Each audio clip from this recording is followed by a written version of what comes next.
Hey, everybody. Welcome back to All Things Real Estate. I am your host, Ari Wintraub, and I'm really excited today to have on the show a really good pal of mine named Michael Abraham, who made the transition into becoming a realtor and selling houses like I do here in Los Angeles halfway through his life as he was nearing the age of 50. So whether you have ever considered making a career transition later in life into real estate or something related or something entirely different, I know that today's conversation is going to give you tons of insight of what taking that leap of faith is like and how to best prepare yourself for the unknown adventure ahead. Before we get into the show, I want to ask you to please take a moment to click follow, like, and subscribe. And if you could, sharing the episode with someone else would really help. So without further ado, Michael, Well, thank welcome to you. All Things Real Estate. Thank you, Ari. I'm actually really excited to be here. I kind of mentioned it when you first did it that I wanted to be on the show, and I said I'll let him decide. I wasn't going to pester you. Okay.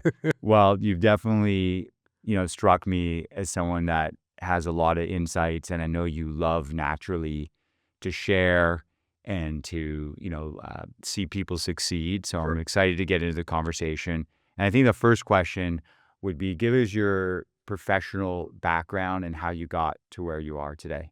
So I think like many people, this is either a third or fourth career. Right out of school, I'm from the East Coast. I went to school in DC. From Philly, I was doing design, graphic design, web design. It was kind of like during that period where it was the new thing and still a big deal, but it was a little new. There was like one course in web design and I took it. I did that for a little while, didn't love it, but I felt compelled to do something else, and I went back to school for architecture. Did that, got a master's degree in architecture, and then moved to LA, worked as an architect for a few years. Didn't love the day-to-day, and Silicon Beach was taking shape, so a lot of entrepreneurship, investing, and a friend of mine said, "Let's do something. Let's build a business and help all these small businesses," and we started a digital marketing agency, and we did that for over a decade. I eventually sold that business, and during that time, I was getting interested. I wanted to buy and invest in real estate. I did that, and then I did it again, and then ultimately, when we sold the business, I had to make a career decision. Do I want to do it again or do something new? And I decided basically to double down on real estate. Love it. The background as an architect is interesting because I have heard from and seen other architects that have studied and gone into that line of work. They can pivot very easily into doing something else Yeah. because the skill set is sort of like a lawyer, how a lawyer can then go do something else professionally. So that's really cool. And I know you like design, and we're going to touch on later in the episode what we've done Mhm. together in terms of investing. And so it sounds like through your own investing in real estate, you always had the curiosity and eventually you took the jump. And so I know it's been 1 year Mm-hmm. and I want to touch on some of the specifics, but just going back, I actually recall one night we were working out in your garage and you started telling me about like you had this idea or you'd been on your mind about Yeah. becoming a realtor. This was like 4 years ago, but you said you relinquished the idea. You had realized in pondering it that it takes a lot more effort than people imagine, and you have to really be cut out for being a lead generator and doing this. And so what changed? Well, I had to make a career change because I didn't want to do what I was doing. When I took the test, I realized I actually signed up for the real estate exam over a decade ago. I forgot I even had done that. They're I didn't. still waiting for you right there. Yeah, in the office in that ginormous building. Um, so there was a part of me that thought it could be a good transition that I could leverage my skills from architecture into it. I would say there's some truth to that, not a ton. In the end, I realized I couldn't have two jobs. I had a full-time job running this agency, and I thought, oh, I could also do this on the side. You can potentially do that, but I really don't think it's how you become a successful realtor. You have to treat it like a full-time job. Otherwise, it will not work. Got it. So it's about the timing where Yeah. the ad agency was being sold and you were in this moment where you could devote yourself full time. Yeah. Makes sense. So a big question for people getting into the business that I get a lot, and I know that I struggled with when I was getting into the industry 11 years ago is what office, what brokerage, what manager, what mentor to partner, to not partner, to work as an assistant. So how did you go about that process and then ultimately landing a Compass working in a small team? Well, I thought I was going to join Sotheby's and work side by side with you every single day. That's what I actually thought would happen. You were the only person I knew well that was a realtor. I knew you were doing well. And I love that you had found this great balance between investing, your personal life, traveling, and also being a realtor. You told me to meet a lot of brokers and just get familiar before like making some decision. And I met with Berkshire Hathaway. You introduced me. They're wonderful. I met with Keller Williams through someone I met out. They brought me in, and eventually I called Anya, who actually was the realtor on my first property. And we started chatting. She always had stayed in touch with me. And she said at that moment, her business partner was leaving the industry, wanted to dedicate themselves full time to art. She said, her and I could probably be a good team. She could get me into Compass. And I just thought really quickly on our experience together. She was always patient with me. I remember our calls, I would be talking and going circles and circles, and just, I was very worried, quite frankly, buying a property. I would look down on my phone, 30 minutes had gone by. It's like she would just listen to me, go on and on. And she found me this off-market deal. So I knew she was good at her job, understood real estate, and I made a decision within basically 10 minutes that I was going to join Compass and join her. And we've been at it a year, and it's been amazing. And you later said that it was a great decision based on what you know of Compass. They're very tech forward, which is something I like, and it's been a good fit. 100%. And I always tell people the brokerage is important, but not as important of who you're going to be working under. The advice I always give people is, yeah, try to be in a good agency. There's, 10, 12 really good brands that we have here in LA. That's not as important as who is going to be mentoring you. And I was fortunate to, when I came into Sotheby's, which is a good company, but I had an amazing mentor. Yeah. And the fact that you had your realtor, Anya, who was going to partner with you and, mentor you and walk you through it was great decision. And it's obviously really paid off. And so I want to talk specifics about your guys' partnership and how that works. So we're a great team. We're aligned with what we want to do. We have the same values. We really care about what we're doing. We really care about our clients. I have a lot of, I lean towards operations, branding, and marketing. Those things come naturally to me, sitting in front of the computer and just working it and sending out emails and newsletters. I'm not shy. I don't overthink. She doesn't love it. If she never had to open her laptop ever again, she would probably be pretty content. But what she is amazing at working with people. She has a deep understanding of real estate. She has a background in mortgages. She has sort of a photographic memory of the entire city.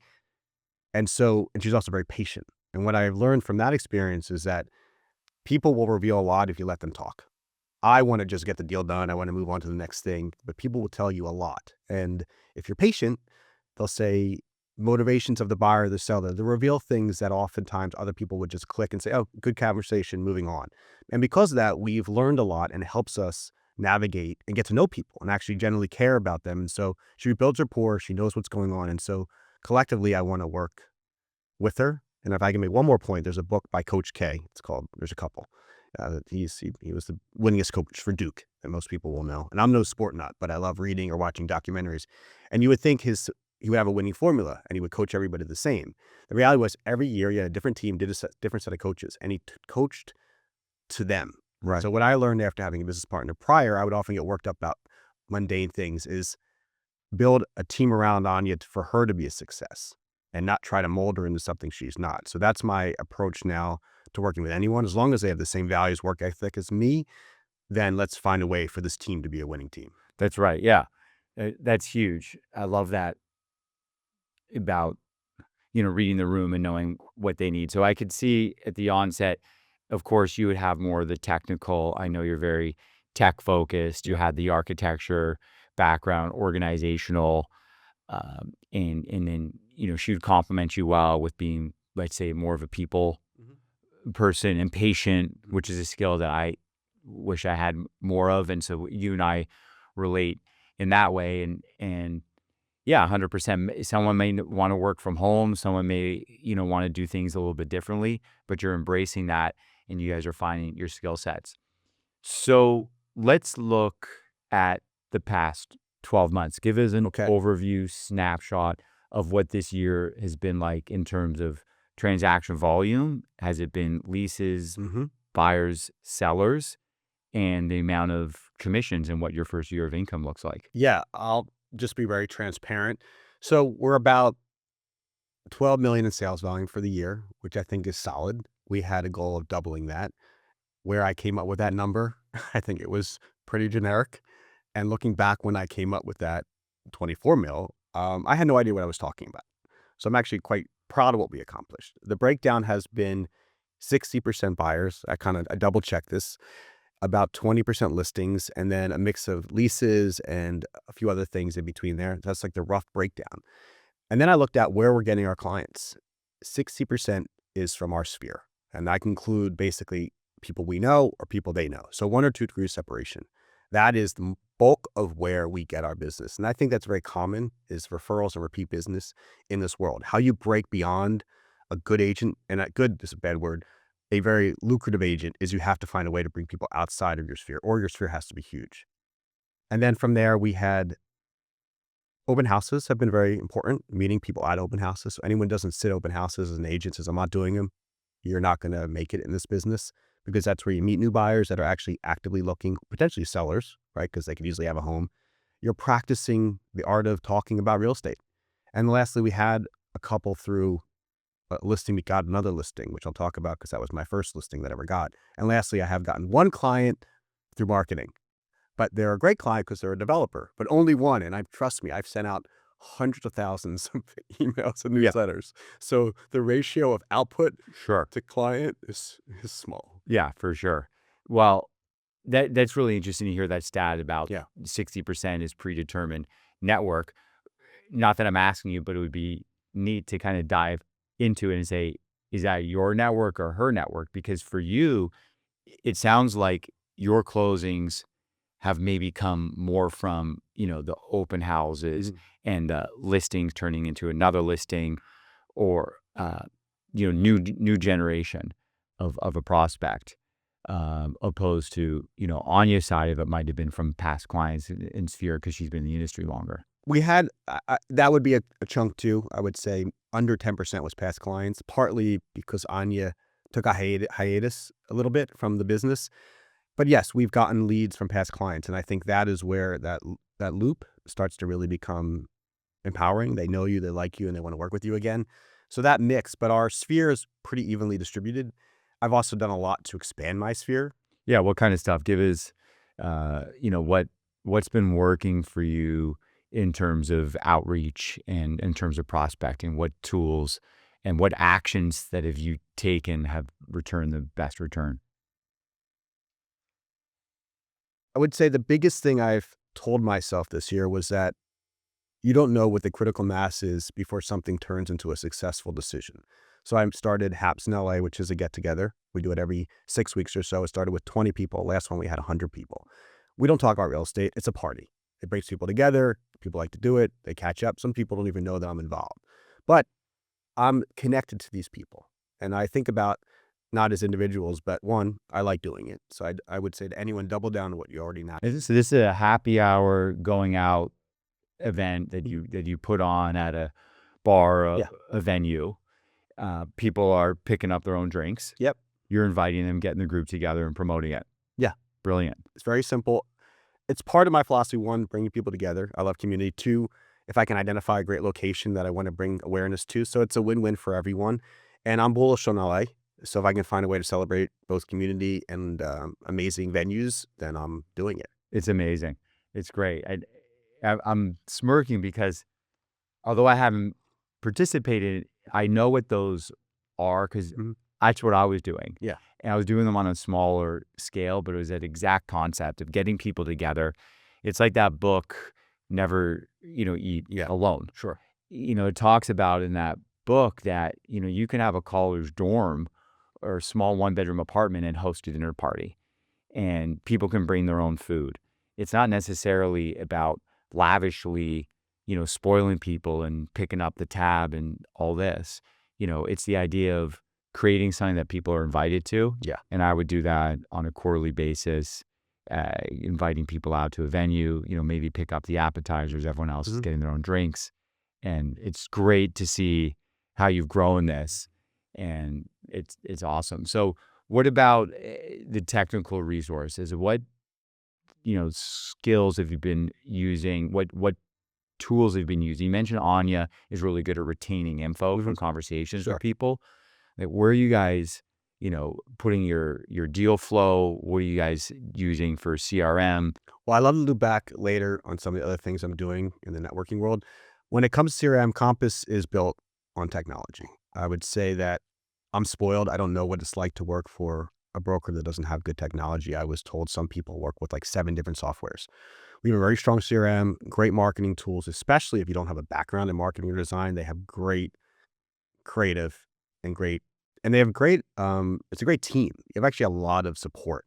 We have an account manager, we have account executive. I just met with our sales manager yesterday. We have offices throughout the city. So you get a lot. And obviously, I'm more concerned about the size of the pie, not my slice.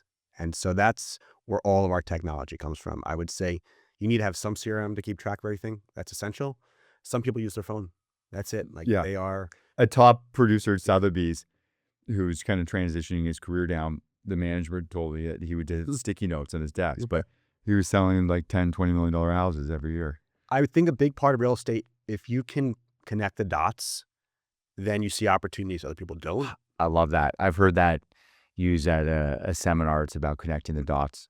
Yeah. It's great as you're driving through the city, thinking what someone might need or what someone want, what's for sale, thinking who can buy it. Very good. Awesome. So you obviously, transitioned in from a manager and owner of a marketing agency. What skills directly from there have you been able to deploy as a realtor? One, the marketing and the branding and all that comes naturally to me. It's not a prerequisite to be successful as an agent. There are a lot of one of the misconceptions everybody is model turned agent. You watch TV. In my office, you have every type of person. Right. You mean these like reality Yeah, shows? every type of person. Old, young, everyone. There Right. is no some people can't articulate themselves. Uh, Basically, anyone can be an agent. It's what's part of what makes it such appealing to people. But the biggest thing I would say is I have confidence in running a business. I know the time it takes to run a business. So between the work ethic and the confidence, I think that's the most transferable skills. I've done it. And I appreciate in the beginning it's going to be hard because I look back on my previous business. I look at it as in chapters, like 3. The beginning was fun, not lucrative. The middle was slightly lucrative and not much fun. And the last point was lucrative and fun Okay. for a variety of reasons. Yeah. You get fixated on objectives, you start having too many employees. You realize you're taking a lot of responsibility for everyone to pay their salaries. Right. And so that's a rewarding thing, being a mentor and helping and paying people. But it's also, you take on a lot of responsibility and you don't pass on all the bad news. You absorb it. And that's something I got used to. And I really want to continue to mentor and lead a team eventually. So that's something I enjoy doing. Great. I love it. I love that idea about there's many ways to skin a cat. And I always see that in real estate sales, there's all types. Sure. There's the person that knows every single price per square foot of every single area and every single house that's sold on every single block over the past decade. And then there's people that are really good at, the systems, and they're just really good at like, generating leads, and or they do a lot of marketing or door knocking, and they're just really connected. So there's always many ways to succeed in different types of agents. I want to now kind of focus in on specifics and what that first deal was like for you guys. So if you can walk us through it, where did the client come from? What was the deal and how it all panned out? So my first listing, so we've had other listings prior to this that were through Anya's relationships. Some she had cultivated. One, the first listings I worked on was relationships she got through an open house. Right. So 5 years ago, we started doing a Monday night dinner with me and a few friends. During COVID, people were looking for things to do, and we're still doing it. And I was looking back when we were talking, and I realized I've actually built a lot of relationships through that people who I maybe not see that regularly, but I do see at this Monday night dinner because familiar faces show up. You've been to one, Yeah. one or two of them, or a couple. And so a friend who I had recently, a new friend, relatively speaking, 1 or 2 years, she told me out of the blue, I'm going to give you my sister's information. She has a house in Bel Air. I'm like, I didn't know this. And so all of a sudden, this is my first opportunity to meet with an actual seller, which is really hard to come by when you're getting started. All right, so the lead comes through your sphere. Yep. You're meeting with the seller for the first time. Yes. Bel Air, nice neighborhood.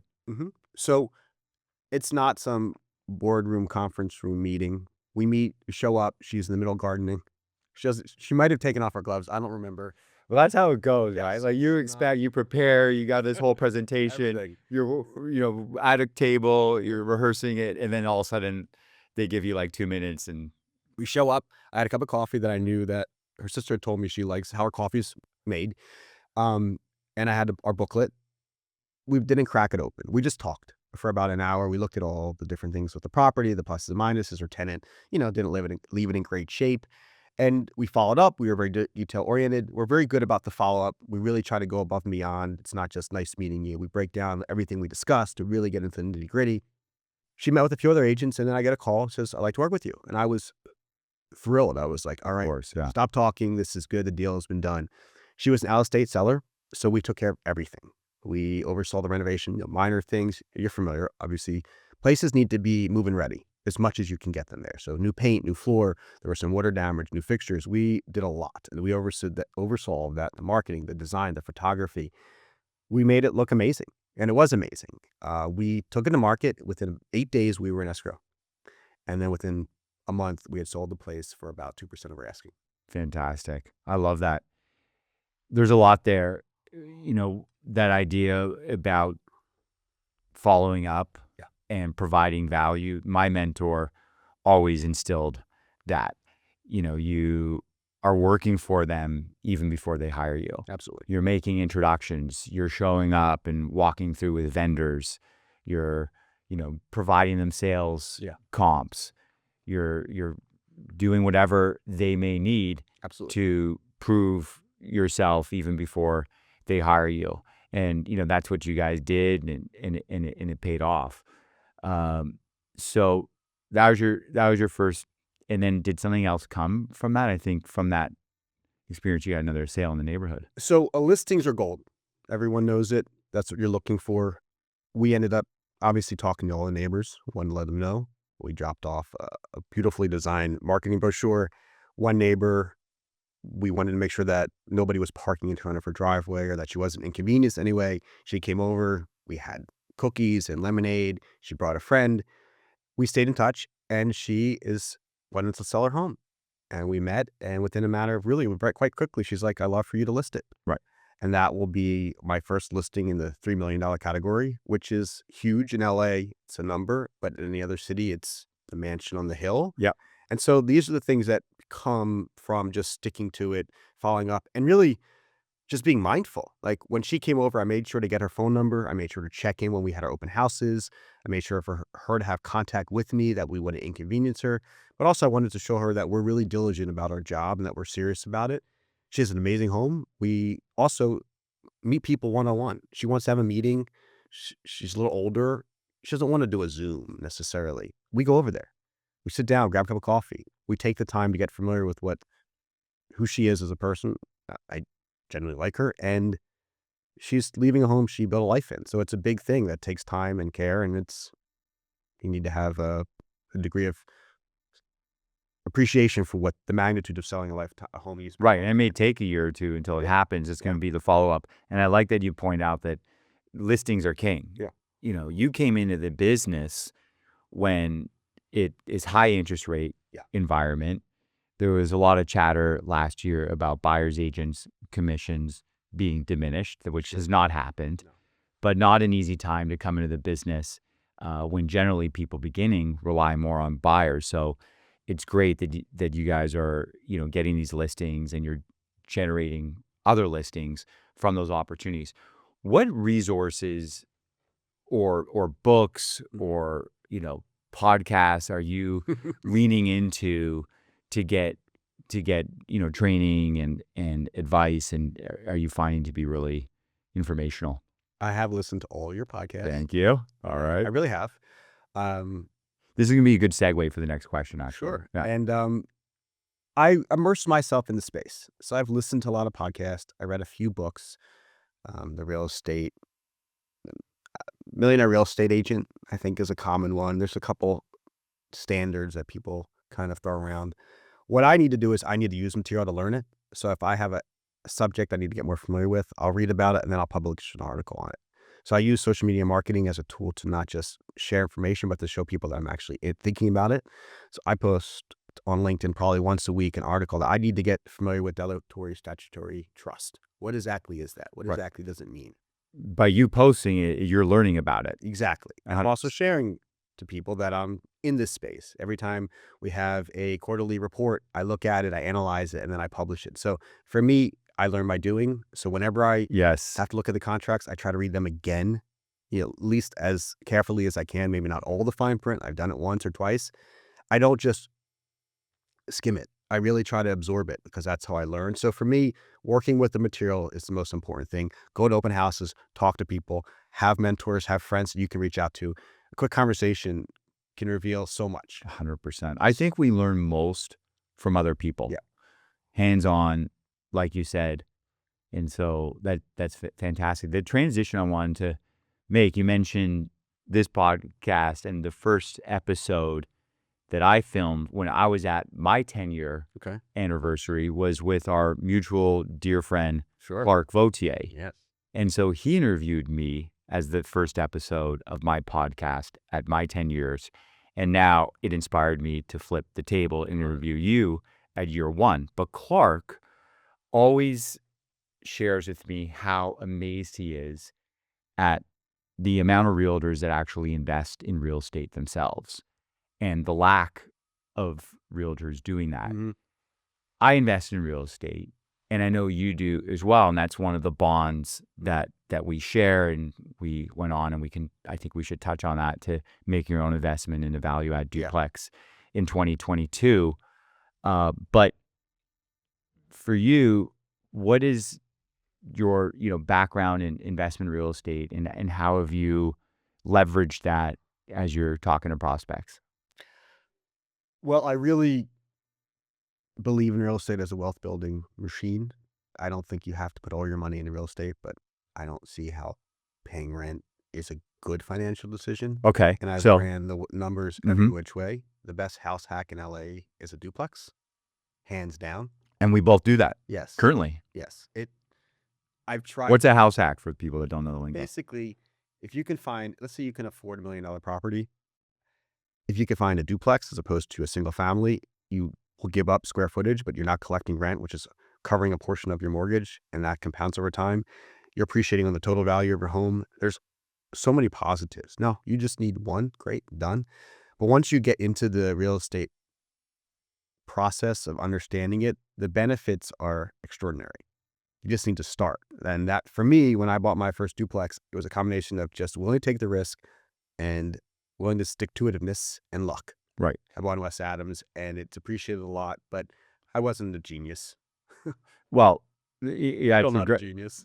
that's a great thing about real estate is it's not rocket science. It's about having the cojones to get out Mm-hmm. and do it. And so, in simple terms, house hacking is living in a property that you also can generate income Yes. from renting out other rooms. House hacking can be having a house and renting out 3 of the bedrooms and you living in the 4th. So you have a duplex, your tenant pays a portion of the rent. You live in the smaller Mm-hmm. back unit, which is great, and you've improved the whole place. And then, so what do you remember about our deal? 2022 was the year that the rates doubled Yeah. from COVID when they were at like 3-4%. They shot up to 6. And I think you had been talking about buying, an investment property. And then how do you recall it all went down? Well, it's funny. You're the only realtor that agrees to help buy homes. I don't want to advertise that. So we were talking, and I was looking for another property. And what I had come to the realization with was that I felt really great about my first investment, but trying to always meet that expectation, like it has to be as good, you can get a little caught up in this idea. And your most recent, I think, podcast host was saying, buy a deal a year, put money into a deal a year. It's so true. Right. Keep doing it. So my idea, No matter how small, even if it's someone else's deal. exactly. And so my philosophy was I just wanted to keep the momentum, and this wasn't going to be a one-off. we agreed we are going to start looking. I only had so much money, and we found a place. You found a place where I fell out of escrow. That's right. And Well, it was in escrow when I found it. okay. Right. And But then we stayed in touch with the agent until it would maybe fall out. And you she, stayed in touch. I was yes, no longer, I correct. wasn't working in the space at all. You reached out to me, and we agreed that it was a great property, a beautiful building. We looked at another one on my street and looking at it, like what we got. So like sometimes when you get your head set on something, you fall in love with the property, you might be surprised. There's Right. other amazing things Yeah. out there. Well said. We took exactly the deal structure that was already in place. That's right. Because it was occupied Yes. with low paying tenants who had been offered a buyout Mhm. from a previous buyer that was in escrow that canceled. So we just took that same deal. Yes. So we honored all those. So Yes, those we terms honored have it. been agreed to. And they weren't paying so little that for them to find another location, it would have been such an arduous process. One was in the process of building a restaurant. Correct. Which, is just, can't imagine how much cash is out the door. Right. So I think they were thrilled. Yep. I think we're part investors in this restaurant we're in. For sure. Sometimes buyout money, cash for keys, can be life changing. Yeah. I've seen someone buy a tow truck with that money and start their own business. I've seen someone move to Las Vegas and buy a house with it. Yeah. So We got in and we worked with your team and a handful of people that I bought. we were exactly We like, did a lot collaboratively. yeah, We like were- Jeremy, who's a colleague of ours, and we both know he will often prefer to GC Mhm. projects and bring in their own vendors. And so that's what we did. We did. We split it up, and we're both very proactive. I felt like you handled a bit more of the day-to-day, and I handled more of logistics on, like, sourcing and That's right. materials. And also, we would both shoot over there whenever we need to. The contractor who handled all the bathroom work and everything like that, all the really finishing, is super talented and really has an attention to detail. And we just really made it amazing. We thought about things. We added the Satio tile, which we didn't have to do. We built a concrete wood fence in the front with that matched the aesthetic of the sort of Spanish look. And we really just made it look amazing. I think that's understanding more now about how your philosophy is actually finding buildings that have some character. Right. Which I didn't know at the time, but after we were done, we brought it to life. It has a lot of character. And then landscaping all has grown in. It's a beautiful place. I love our duplex on too. Dalton. And you're right. Like LA has a lot of great old Spanish revival architecture from the 20s. That's when this was. It had a lot of charm and detail. I think we got lucky on picking that trim color because we were sort of loft what was going to be. And there was like a paint can on the floor and it was a gray. I was like, let's just do that. But then Damien, your guy who invented the pony wall. And so it's been fantastic. And I remember, working on it with you. It was just very easy to just divide up the tasks. We didn't have a big complicated operating agreement and expectations. We both just rolled up our sleeves and got into it. We spent a ton of money on renovating it, but it's coming back to us and the thing, cash flow is great. And so what's next in the horizon in terms of investments? Well, I need to keep putting money aside from being a realtor. I'm always looking. And so I guess I'm torn between two directions, doing another small property, whether it's on my own with a partner or trying to get more involved in the syndication. I don't know if I'm quite ready to do it, but that would be the goal down the road. But at the same time, I really like the design and the value add. I'm not an Excel guy. I'm a design guy, right? So there are people that look at a project simply at the numbers. Yes. And they will make more money because that's their strength. My strength is really design, aesthetics, trying to bring something to life that was, I call the differentiators quantitative or qualitative. Sure. So you're qualitative, the quality and the design and the aesthetic. I think there's something to be gained. I have a friend who does actually both back in Philadelphia. He will renovate or build amazing looking buildings. They're wonderful and he brings great quality design, but he's also doing it on a much bigger level, 50 units, 100 units. And that could be where eventually it gets to, but that's a different game, right? We talked about this. That's not just finding locations, actually having a network, people willing to invest in your ideas.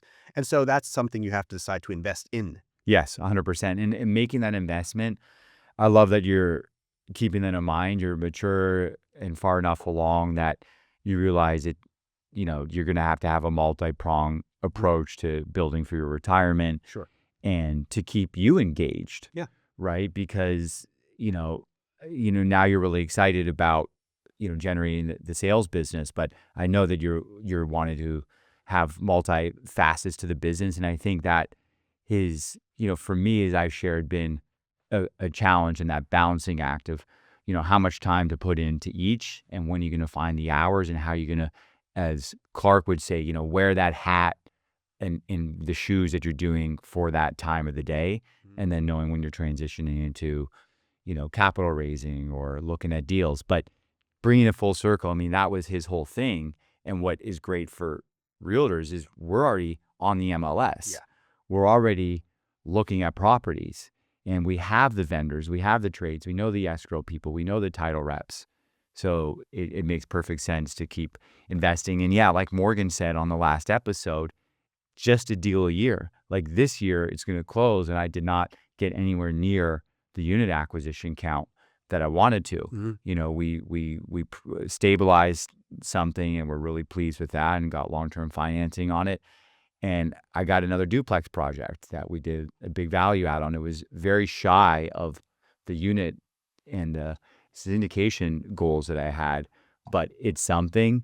And the fact that you're thinking of that is exactly where you should be. One thing I have come to realize, and I think it's important, we are real estate agents, so you should work with us. And there are some reasons that people don't appreciate. One is everybody thinks everything's on the MLS or Zillow and Redfin, all these sites. The reality is they are to a degree.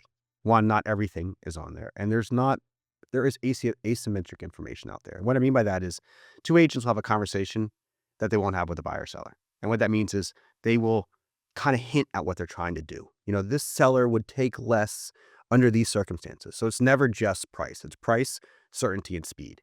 And all those factors go into buying or selling a home. And so we're on the ground floor. We're always in it. We see things. So if a property has been on the market a long time, we checked in and we said, what's going on? They give you some insight.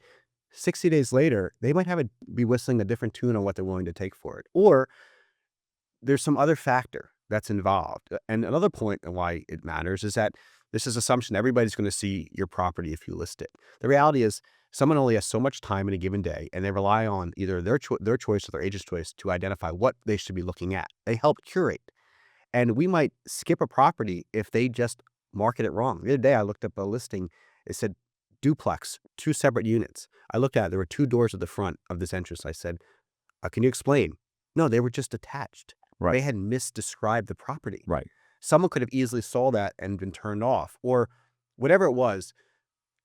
Everything is not as easily accessible as we may like to think it is. Right. It's about asking those questions and digging into it and looking at it from a different perspective. I love that. That's my favorite thing. When something is hard to get access to, or you're not able to get the agent to pick up the phone, or there's dysfunction between the sellers, like there's a trust that's dysfunctional, that creates an opportunity. Yeah. Because something that's beautifully presented and everything's up front and everyone can see it and make sense, there's going to be multiples and it's going to sell in 2 weeks. Yes. But something that's complicated, that's hard to access, that's where I tell my buyers is the opportunity. So I love that you shared that. One thing that just struck me that I wanted to ask, initially in the beginning phases, it's about how do I get clients? How do I get the listing appointment? And how do I get a buyer to make an offer? The further on that you are in the business, it does become about those nuances. How do I creatively put a deal together where they're off on price, but there's so many other terms and levers that we can use in order to put it together? But as you're working on more deals and you're working on more clients, and the more that you're having opportunities, what comes with that is more failures. Sure. More things that don't pan out or blow up. How have you, in just these 12 months, dealt with, or are there any experience or stories where you were knocked down and had high hopes for something that collapsed or blew up? And how have you managed to pick yourself up or learn from those? I would say this past few years have been challenging for a variety of ways, from personal, physical, career-oriented. And Well, you look great. well, thank you. Yes. Uh, I don't know if it's the new suit. yeah, I think I'm resilient, which I've learned. I've always been that way. I would say that my biggest takeaway in this iteration is I'm not going to worry about the leads or the clients. People are going to make decisions, and this idea of me getting caught up on an outcome leads to disappointment again and again, whatever outcome it is. So when I walk into a meeting and I'm meeting with a potential client, if they give any pushback about, we're still meeting people, I'm like, good. Sure. Meet as many people as you need until you find the right fit. Then if we're not the right fit, we shouldn't be working collaboratively. So I'm never going to grovel for an opportunity. We have to be a good fit. We had an opportunity for an amazing listing in Brentwood, and we were runner up. And the reality was they went with a really good agent. The home got sold, and they walked in there with a developer. They walked in there with a contractor. And her biggest fear as a seller was that how many things needed to be fixed or problems that the home had accumulated over the many, many decades. We didn't have that resource on demand. We had someone we could go the next day. And so we had a great opportunity. It didn't work out. I've also had buyers ghost me, working with them, then I don't hear from them, or other sellers. What I do is I'm just persistent, and I try not to obsess over the fact this is my third text message until they say stop. I'm going to keep reaching out because I've been there. Sometimes I'm just not ready to make a decision. Also, people don't necessarily like to give bad news. So just this happened recently. I had a buyer contract, BRBC, hadn't heard from them. She finally got back to me. I've been really busy, traveling a lot. Sorry to have ghosted you, but I am committed.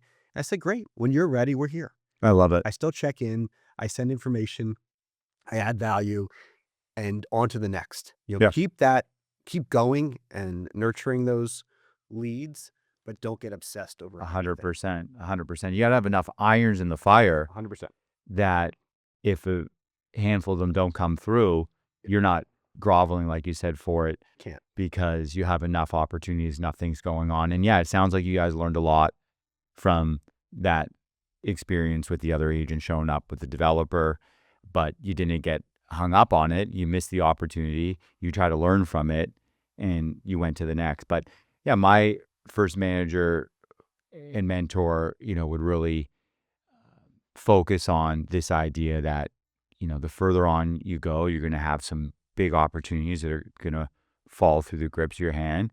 And you got to pick yourself up, take a day, and then get back out there. And it sounds like you're setting yourself up to succeed at that by focusing on the prospects and the next opportunity. So it's very commendable.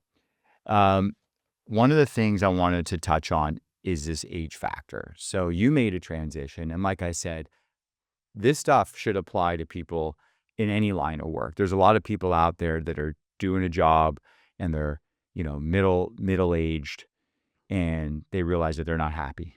They've always wanted to do something else.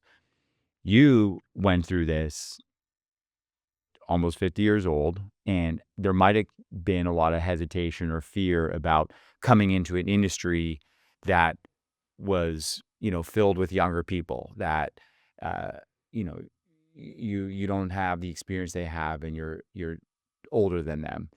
How has that, worked to your benefit or disadvantage, and how did you come over that fear? Um, I hate thinking about age, but yes, it is true. I would say actually real estate is for many people a third or second career. Right. So I'm not walking into an office where everybody is half my age. Mhm. I think that would be difficult for me. I couldn't do that. I would say there's some advantages, but only slightly, in the sense that if we're talking about the biggest transaction of your life, you want someone who has experience. But beyond that, I always like if I see younger age and I say, work your network. There are plenty of people in their 20s and 30s that are very successful. Double down on that. Don't try to necessarily work with people that are sort of just so far from removed from what you do every single day. So it really, I see very successful agents in their 20s and 30s. They stuck with it. Maybe they had a little bit of a slower time, but if you have a good team or a good mentor, you can hustle. And I don't think age really is a factor to get in. And as you get older, the biggest thing is this is an entrepreneurial situation. It's less about age. It's more about, do you have the work ethic to wake up every day and treat it like a job without having a boss? And you're waking up earlier now, right? Damn right. I was up at 6 today, There you go. ready to go. I think maybe 5. Now that's just something I'm iterating and trying different things. Right. most importantly is you have to treat it like a job. It's not going to come easily. And when I was comparing myself to other agents, sometimes I realized they have decades of experience Yeah. and they're good at it and they put in the work. There's an agent in the Santa Monica office. He's there. He's been doing it maybe 30 years. He's still there 7 p.m. He's still working the phone. And I went to a summit recently, and these were top producers. Collectively, probably did 1.5 billion in sales volume. Same thing, making time for lunches, traveling the country, meeting new people. They're not just waiting for deals to happen. So if they have to do it, you should be doing 10x that, 100%. period. I remember working on something with an agent, top agent in the city. Yeah. And it was like, I met her at a networking event. We were talking about a deal. Then later that night at like 10 p.m., she's like texting me, following up. And this is top agent in the city for multiple decades. Yeah. And so, yeah, that's exactly it. So the age thing is true. In real estate, people do want to see someone experienced. But that's the great thing about the industry is there's so many different ways to come at it. Like if you're younger, you're going to partner with someone who can then, lift you up and give you that resume that can help in meetings. My cousin's in the music business. I'm sure he would love if his agent met him at a show, right? Kick it with him, get to know him, see what he loves and cares about. Okay. Somebody might not want to do that, right? So Right. your agent becomes a bit of a consultant, an advisor. Really, they become a guide. If you're going to be buying and selling homes throughout your life, you want somebody who understands what you're trying to accomplish. So to me, it's really just building rapport. Age is a small factor when it comes to it. There is the component that starting something new is intimidating and scary.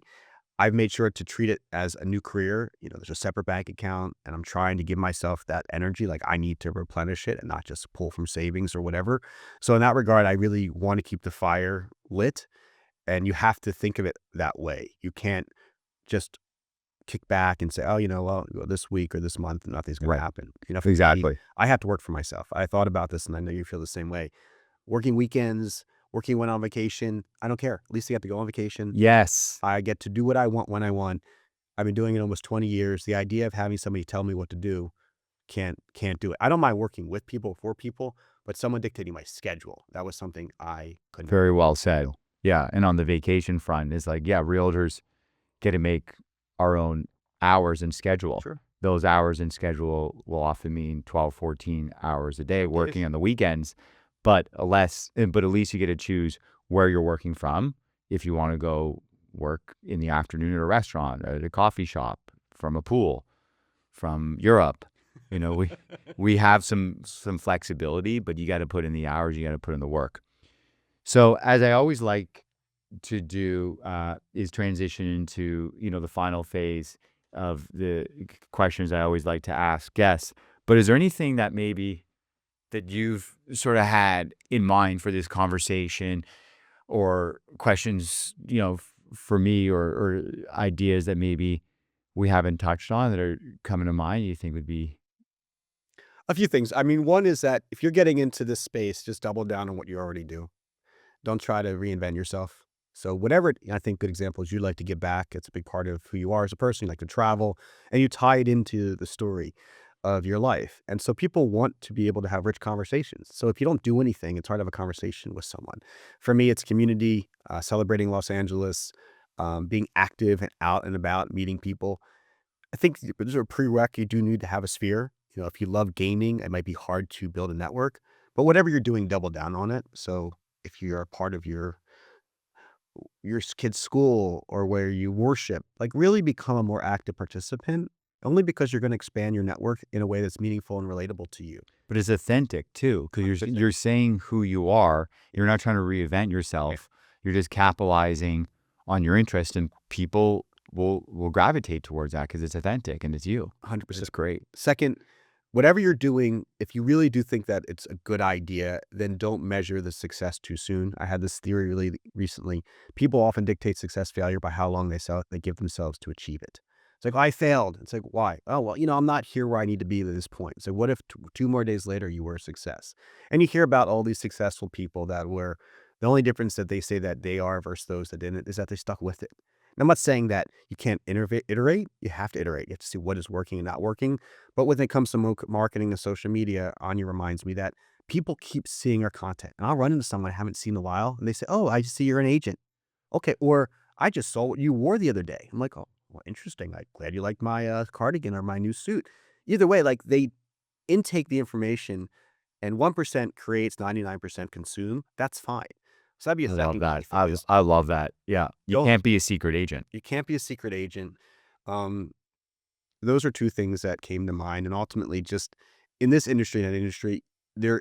One thing I think is relevant is every agent will tell you their secret formula because it's like how to run a marathon. It's like you got 6 months, you want to train every day. They will break it down to you deep down to the letter. Because in the end, to replicate one, some people they were in the entertainment space for 20 years. Okay, go become a agent for 20 years and then shift to real estate. Whatever it may be, they'll give you the playbook. And some of it is transferable, but a lot of it is just a matter of you doing the reps and putting in the work. There's no the only shortcut I can imagine is really getting in front of the right people as soon as you can, where people may be reluctant to do that. But beyond that, they'll tell you exactly. I have people that in my office, and these are, they do huge amounts of business. And you and I are both probably some of the biggest, most successful offices within our brokers. They'll tell you everything. You walk in and say, "I have a question." They'll put down their paper. They'll talk to you. They'll give you any insight. They'll tell you about a past deal. The more that you interact, the real estate world is weird. I joke. I say like it's motivational Monday, uh, Wednesday we're all together, Friday we're friends. Whatever it is, there's a lot of this helping each other be successful because we are entrepreneurs and individuals.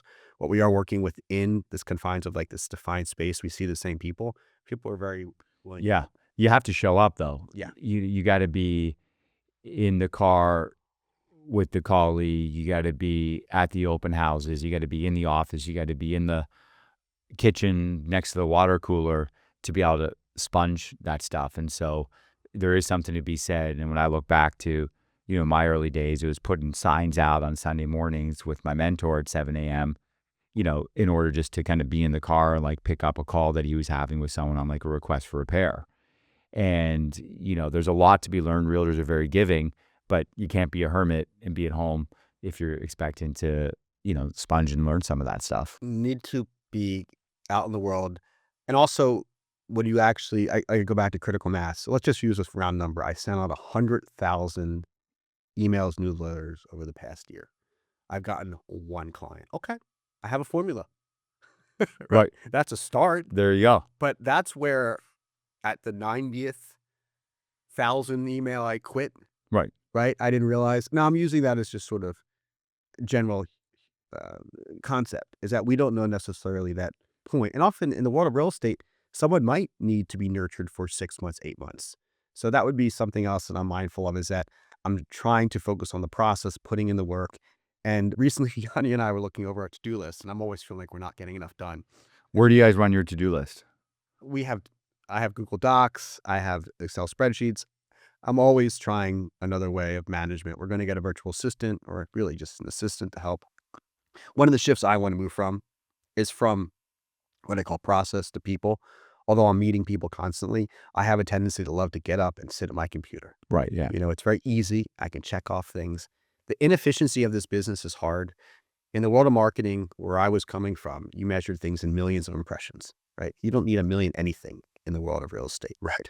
If you have 20 clients, you're doing well. You have 50 clients doing great. If you have 100 clients, you're killing it. Right. Right. In other businesses, you need so much more. So I've decided that focus on just the process, getting out even more, the inefficiency, because another little theory I had was a text message is two sentences, email, maybe five, a conversation, 100 sentences have been exchanged. Recently, someone I caught up with, he'll buy one day. Now he's starting a contracting company. He has a whole world of people that, maybe there's a synergy there. If I didn't just reach out and have this conversation, it would have been happy holidays, you too. Right. So But this is on the phone. you need to talk to people and, you need to be mindful. Not everybody wants to have a conversation, but you need to communicate more.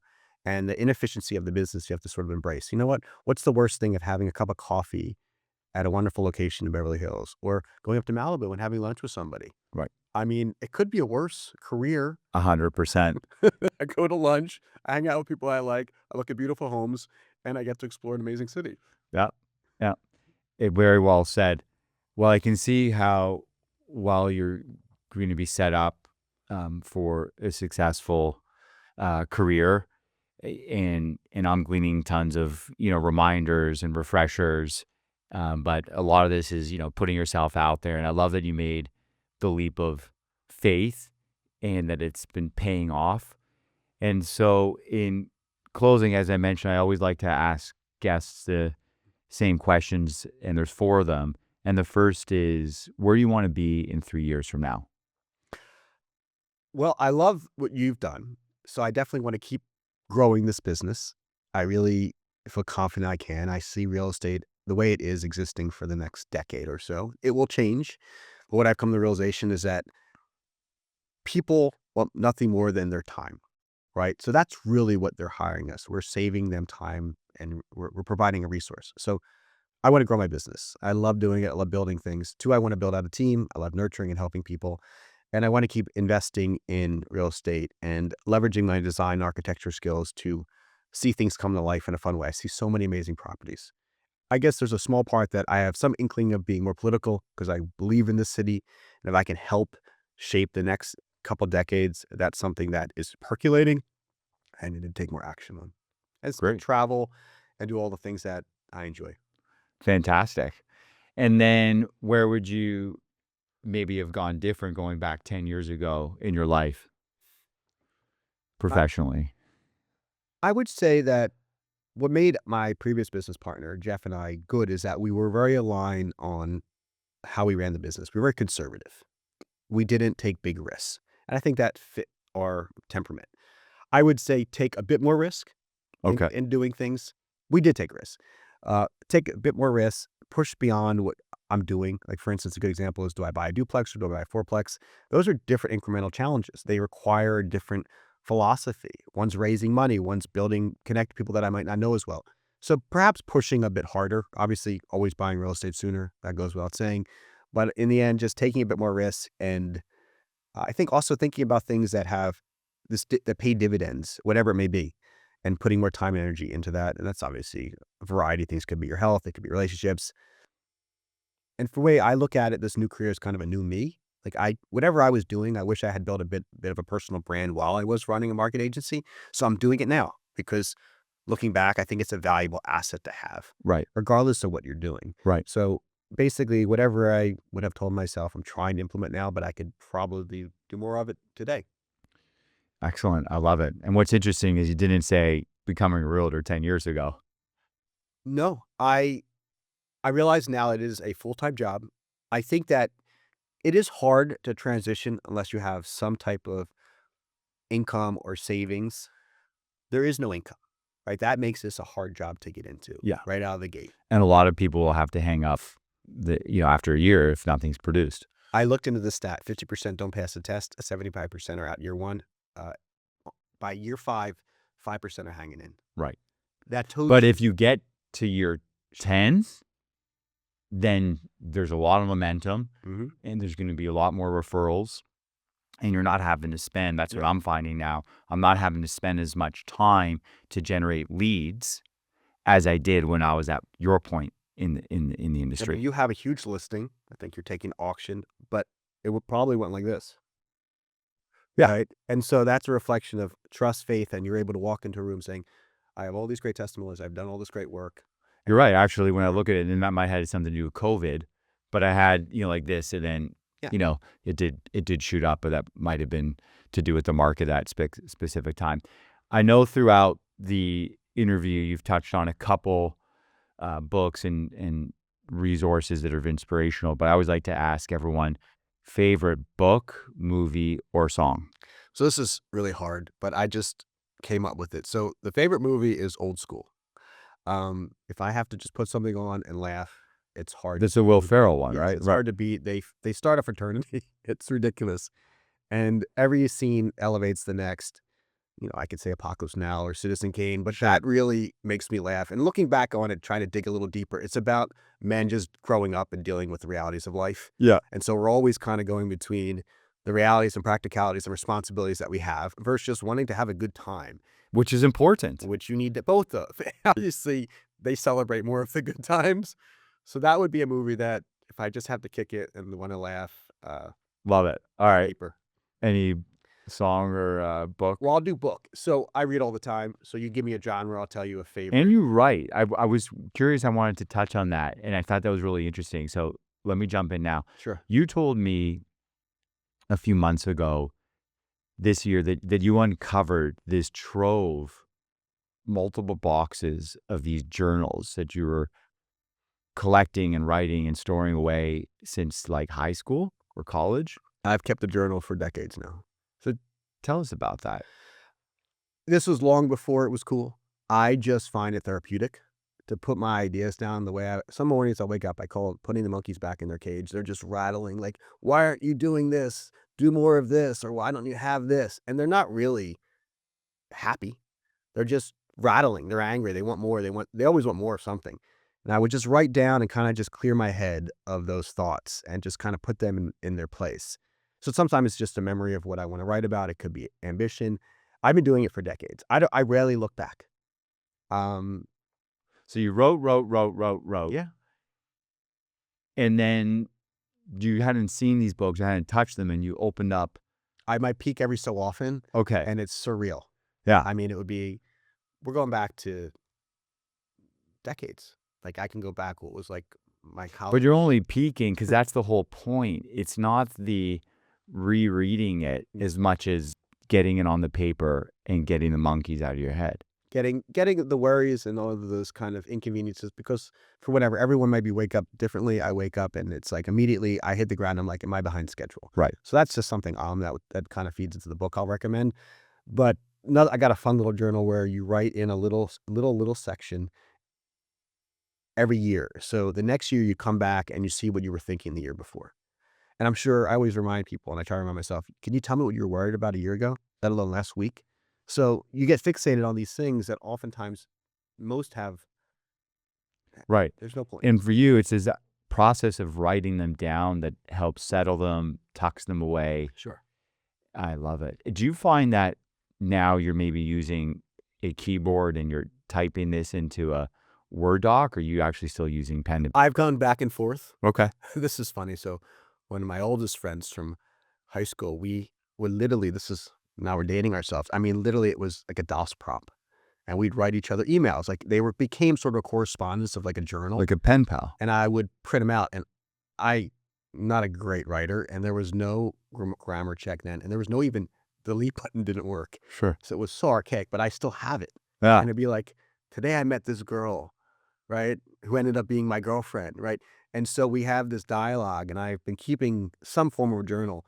I have used done the computer that I've gone back to writing in. One day I want to take all the information, synthesize it with ChatGPT or some technology. Scan it in. Like a memoir. And it's going Right. to basically be from one trip to one love to one career, just like this weird little world. It's not going to be a great read.